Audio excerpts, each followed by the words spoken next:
feeling about it? Well, personally, I'm not a fan of this map, so I probably shouldn't put too much out there. It'd probably be negative. But the splat zones, you're going to see a lot of action in that zone. It would be interesting to see how they take on the flanks, but let's get right into it. Marsh already coming out with that brush. She is a brush specialist here, so we are going to see a little bit of that. You mentioned that earlier with the specialists. Hot on the dabbles as he usually is, and both sides bringing out bubbles. I like the decision to go with the Forge because I feel like if you can't play a Splatling, you really shouldn't force it, and Explosion is sometimes awkward to play on this map too, so I kind of like the idea of going with Forge. Yeah, for sure, and bubbles are number strong, so he's taking that zone. We see them take early control of that zone there. Specials coming out already, still right on that side, so put on the pressure early. We have a battle here. Dory coming out on top, climbing up the left side. Moving around here. Like this is a pretty good flank, but it got called out really quick, so Yeah. I don't know. That's actually really smart. I love when teams come in and like do a jump. Like this whole strategy right here is working. I don't think they executed that super well, but like the idea of having the jump and then moving up after it, that's pretty good stuff. Like again, this is one of those teams that I think has grown a lot over the course of the day. Yeah, it worked to get the penalty on, but Orange Team coming here back in control. I think that flank, they could have worked a little bit more together, pushed together up into the zone. They just kind of fell flat, died in the zone alone. We got Jones here with the Jets, but he's going to come out with burst bombs. Marsh was talking about how he really thinks that the Jet's going to be coming back stronger now since the Chargers aren't quite as strong and it's a little more mobile than Splatling. So we've seen a lot of Jet play today, I feel like. Honestly, I'm a big fan of the Jet. I've used it quite extensively. I think splash damage is very good, especially with some of the new weapons that have been coming to the meta. Things like Explosher, buffs to things like Dynamo. I think splash damage is very strong as we see the Dory come out with the ball there, trying to force them back so they can start establishing control. Man, these point sensors, they're doing some good work here. Oh, that was, again, we said earlier, you said it kind of fell flat, wasn't really clean. That was another situation where I think just a little bit sharper execution, maybe hold up a little bit more to the right. They should get the lead off it. Those are some good bubbles. Yep, good and bubbles. we got a game. Yep, so that's a Stinger coming out. Going to try to get some picks here. Fletchling can dodge. Green team is this green? Either way, they're going to need to stay alive. We got Fletchling going for a flank here. Another one called out early, so just for the Halibut doing a good job of calling out flanks and solo pushes as they get back into control. 3 men down on Tentamissile Market. Yeah, and that's, I mean, again, we talked earlier about how Just for the Halibut has been together for quite some time. That's one thing that you know is going to be sharp with them, and Elhot, very much known, kind of like, almost like Hitzel, where his call-outs can be heard all the way across the room. Oh, that's, for sure. That's why. So we see a lot of orange ink on the ground here. All members of Tentamissile Market going to the right side here, working together, which is good because they've been getting picked off alone, but they're running out of time here to use bubbles to push in, get some tank control, and they're going to be taking the zone.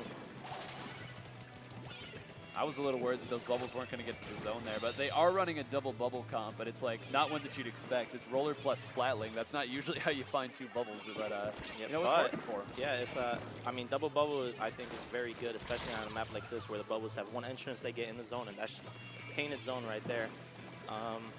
Just for the Halibut responding well, getting 2 splats here on their side is Elhot rolling in for the kill, so he's going to be coming in. Yeah, we'll see if he opts to move up a little bit earlier, kind of wait. He knows that these marks, so he's just kind of calling that out there. Yeah. Dapples, I always love seeing how Dapples try to enter the battle, right? Because it's like if someone's shooting at them already, they're going to lose. But if they move up, it works pretty well. So yeah, we see him rolling up under the snipe, getting himself in a good position. Not able to close out the sliding. Does it there. Roller picks him off, and that's going to be 3 down on Just for the Halibut side. Fletchling moving in with the bow is going to be trying to paint the zone here before that timer runs out. Whoa.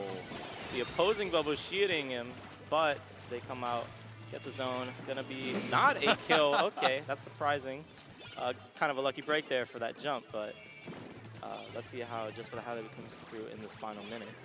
Yeah, keep an eye up at the top of your screen. You can see, thanks to those nice little meters, how many specials are coming up. That's 2 already, about to be 3, about to be 4, all coming in at one time. One of them's already down here. This is going to go out without much resistance, and I think it's going to be 3, maybe even 4 down. So yeah, that's how they're going to do it. Just bread and butter stuff. Build up that special, come in. I mean, just specials kind of define a lot of play in Splatoon. Specials start and end pushes. You see that very commonly, and that's going to be, they're in a strong position to take this game here. They just need to hold on for about 20 more seconds. But the bubble's going to be coming back. The response specialists see what they can do with it here. Wow. Wow. 6 bubbles. That's what? Ooh, a big flank from Halibut. I heard him yell all the way across the room. I mean, they lost the zone, but like that was a mighty roar there from a warrior. That was a big-time play to stop that push, and that will actually secure the victory for the team. So, well-played flank from Halibut to close the game out. Well, we were just talking earlier about how Dapples have to find unique ways to get into the battle. That was really patient, because you saw the first bit of bubbles go out there, and then the second round of bubbles come out.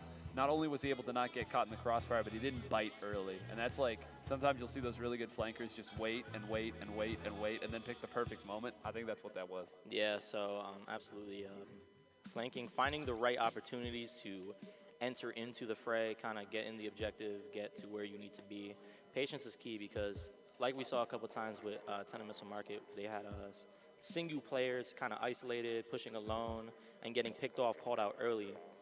That's a very risky strategy to go in alone. So if you do it, you need some patience. And coming out after those 2 bubbles, 6 bubbles, I guess. Yeah. Coming out, very good patience, and that secures the win for Just for Halibut. Going into game 2, Clan Blitz, Ink Plot. How do you feel? Ooh, this is a scary one, man. I feel like every time the basket gets broke, it's like 60 points every time, just because it's so easy to go back into the middle. Those clam, like those little pods of 4 clams that spawn, they're just so close that you can go up, grab them, come straight back, and just queue up scores. And once you get pushed back, it can be kind of hard to get back down and defend even. Oh yeah, for real.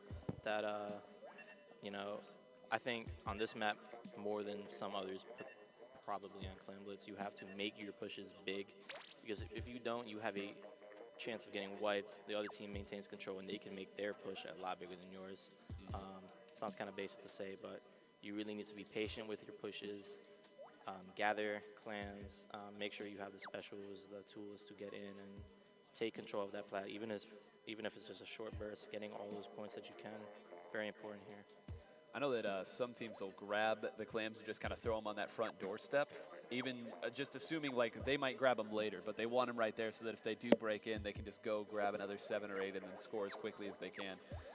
We'll see. I know I've experienced firsthand that just for the Halibut, when they go on Clan Blitz, they generally just go for the knockout punch right away. So we'll see if that's what they get here.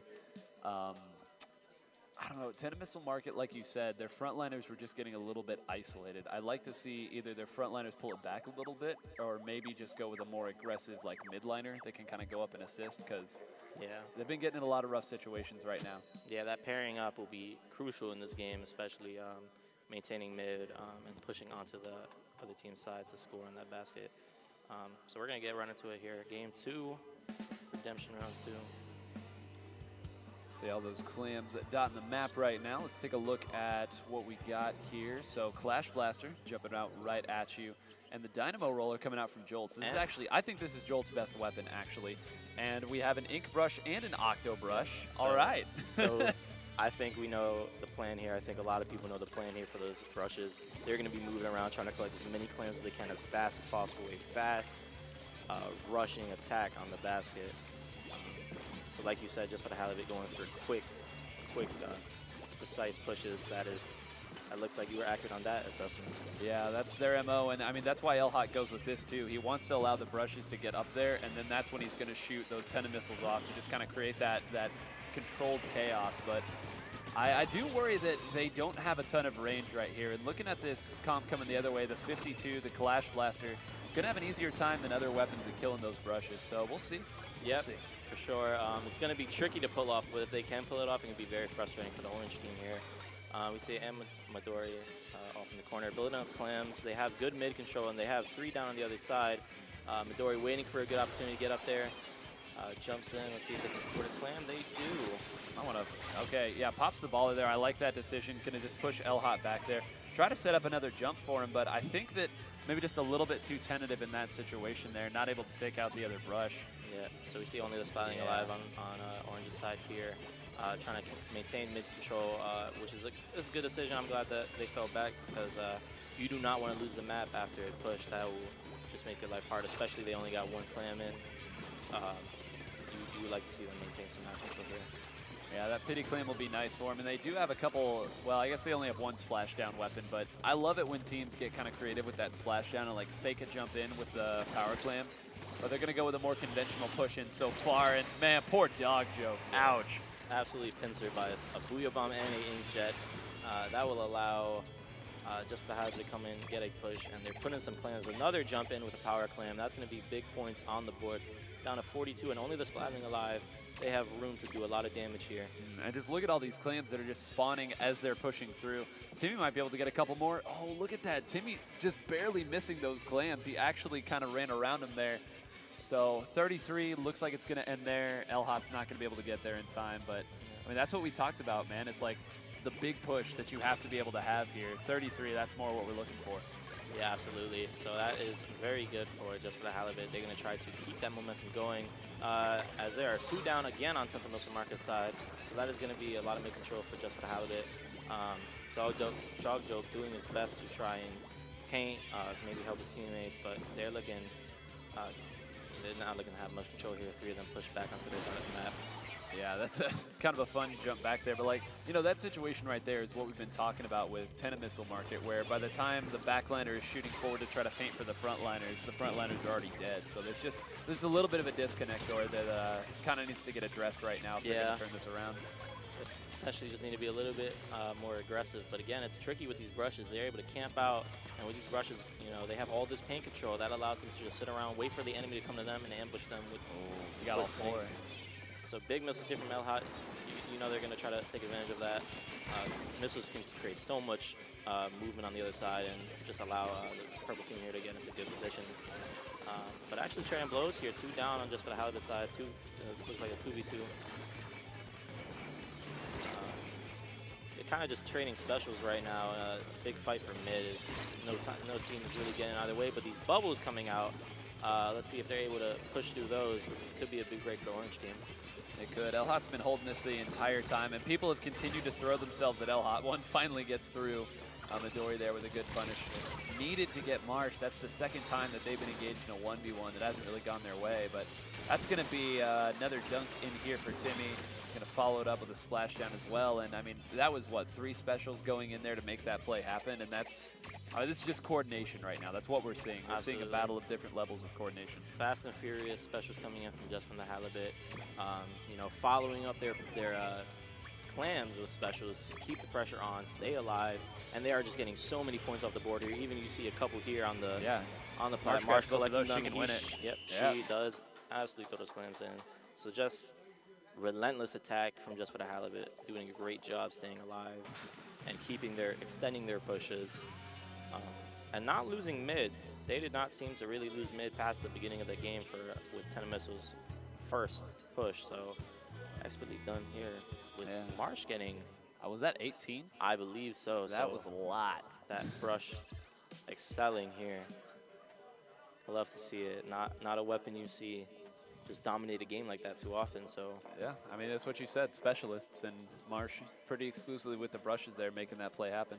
Now we get Splat Zone's Kelp Dome again. Nezzy was not too enthusiastic about this map mode. How you feel about it? So Splat Zone's Kelp Dome is a map where I think especially the opening is so important because it can be so hard to regain control after you lose it. So this opening push, I think, is going to be very interesting to see each team's strategy, how they approach the mid, how they fight for it, and what specials are thrown out. Because if you take mid first, you can continue building specials, keep chaining them, and just make life so difficult to get out of either the left side or if they choose to go right to the catwalk or flank.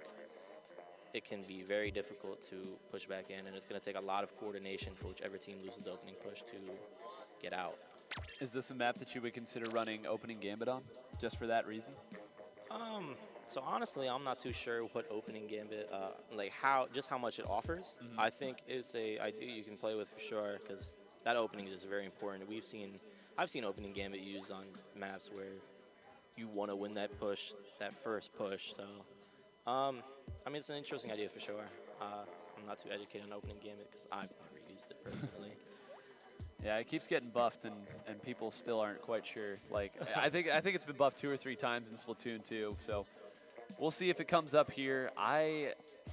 You know, maybe this will be a map where Tentamissile Market can kind of slow the pace down a little bit. If they do win that opening exchange you were talking about, they put Dog dog joke there and have him just kind of defend one side, and then they kind of engage like a 3v4 on the other side. There's opportunities for it, but I think we're going to need to see Tentamissile to start bringing this back from that O2 deficit. I think we're going to need to see them being a bit more patient, a bit more coordinated, move out together, because Just for the Halibut has been very patient, allowing overextensions to come to them, one player at a time, finding the right opportunities to flank. Just for the Halibut has been doing very patient plays, and that's been working out in their favor. All right, so we got bubbles on both sides here, it looks like. Oh, no, wait, that wasn't bubbles. No, yeah, okay, so that's the Kensa. I thought that was Forge for a second. Yeah, that's Kensa. That was a Booyah Bomb. Booyah Bomb. Interesting special. See, L-Hot already actually building up the special. He's got his special already. Dang, that's one of the faster reigns you're going to see here, and it's from the Dapple. So kind of an interesting opening strategy. I talked so much about how winning that first push is so important, but you see Just for the Halibut here choosing to instead build their specials, not go straight to the middle of the map, and it's working out for them. That variety and approach. They get off 3 picks, 4 picks here for Just for the Halibut, and they have multiple specials charged. So this is what I'm talking about. This opening push, they now have specials charged to use against them. We see, and again, the one flank works out there, but it ends up just a trade. We need to see them come out together here, because now that rain's coming to their spawn. It's going to be a hassle for them to get back into mid here. And that was just such a creative opening, too. The idea that L-Hot is going to sit back and instead throw the rain, and that's going to kind of distract from where he might go. And then actually walking and opting to not paint and come in and flank there. So, I mean, sometimes the fastest start isn't always the best opening. Absolutely. So that's a great example of that. That's just a testament to how patient they've been and how creative they've been with their pushes. Building specials, again, very special-oriented meta. But if you see here, Tentamissile Market getting some control. They had some flanks work out in their favor. 2 down on their side now, but we'll see if Dog Joe is able to keep mid for a bit. He's going to be using the bubbles. I'm not sure if the Booyah Bomb will stop him, but using bubbles to keep pain up, just trying to stay alive for his team, as they're able to get at least 1 pick here to kind of stay in the fray. They're not getting locked out yet, even though the zone will change sides. Yeah, that was so close to taking it there. And I think, again, that was a situation where their frontliners were just kind of isolated off by themselves, and they were able to get 1 pick. But, you know, then the second one came down, and I really think they gave up a lot of their momentum in that situation. Yeah. So maybe just pulling back, trying to coordinate a little bit more like we've seen so far from Just for the Halibut. Yeah. So we see Midori coming into the zone with a baller right now off our screen, as Synapse is going to try to move in on the distracted Rapid Blaster. Not able to, but the rain will come out. So they're going to need to push out together. 2 picks here over in mid, I think, from the 52 on Tentamissile Market side, as they're getting some in control. Simi coming out here with the flank. Let's see if they're able to fend him off. Oh, Midori's got to get down there and help now. I think they traded there in that situation, but that was a rough look. And there you go. That's a good pick from Midori. Waiting in his ink for an opening on that Rapid Blaster, able to take him out, and he's going to be alive in the zone here as the specials come out. They're going to need to help Midori very fast if he wants to stay alive, as the Ink is just going to pick him off, or the Rapid, I should say, my bad. Yeah, that's just that mix of specials where you kind of just trade specials back and forth between the 2 teams, and whoever's caught without a special last is kind of just the one that's out of luck. Yeah, that's going to end up being Just for the Halibut. Working out good, correct here, but does not get the kill. But that is 2 people off of Just for Halibut going to the tree on the other team's side. They're exercising a lot of control over there. Jolt's doing a good job just watching the flanks, watching for any overextensions. And yeah, we're seeing a lot of, I think, just desperation here from Tentamissile Market as this game is winding down. Yeah. Even if there was a pick there at the end, it would have been very difficult to get that zone. Would have been too little too late. We just saw, I think, a lot of different players in different spots and not working together, not pushing together, getting picked off 1 by 1. And, you know, the time runs out. You get in that mindset where you need to get there, but I think patience is really key, because doing that just simply most of the time won't work. So Just for the Halibut, though, with some patient play, takes it 3.